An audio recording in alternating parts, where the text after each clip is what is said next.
እና የ8 ዓመት የ11 ዓመት ልጅ ተነስታ አይላሽ ልትሰራ ጥፍሬ ልትሰራ እያለች መታ ብታስቸግርሽ እናትየዋ ቤት ስለምትሰራ አይደለም። ሚዲያ ላይ የሚታዩትን ነገሮች ብዙ ተከታይ ያላቸው ሰዎች ገና ቲኔጀር የሆኑ ህጻናቶችን ከአቅማቸው በላይ ቅንዝርዝር አድርገው ስለሚያሳዩ ነው። ይሄን ደግሞ ሊወስድ የሚችለው መንግስት ነው፣ የህግ አካል ነው። ህጻናት ሴቶች፣ ህጻናት ልጆች ጥፍር እየተሰሩ አይናቸውን ሂማኔር እያደረጉ ላሽ እንደዚህ እያደረጉ ሲመጡ የሆነ መልእክት አለ። እናቶች አትደንዝዙ፣ አትፍዘዙ። ስታዩ ትክክል ነው አትበሉ። መቃወም ያለባችሁን ተቃውሙ። ገፍቶ ነገ ቤትሽ ይመጣል። ሴት ልጅ አለሽ በተለይ ሁሉም ነገር በእድሜ ደስ ይላል። ሁሉም ነገር በእድሜ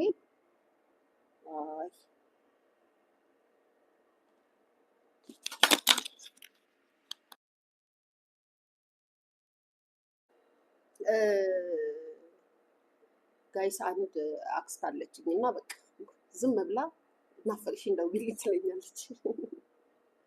እና ስሙ ልንገራችሁ፣ እውነት ቁም ነገር ነው። አሁን ማወራላችሁን ከልብ አዳምጡና ይሄን የማወራው ለሚመለከተውና ለሚገባው እናት ወላጅ ቤተሰብ ነው እያወራሁ ያለው፣ ስለሌሎቹ አይደለም። እና ትናንሽ ገና ቲኔጀር የ10 ዓመት የ12 ዓመት የምናምን ዓመት ልጅ ጥፍሯን ተሰርታ ሂማኔር ቀጥላ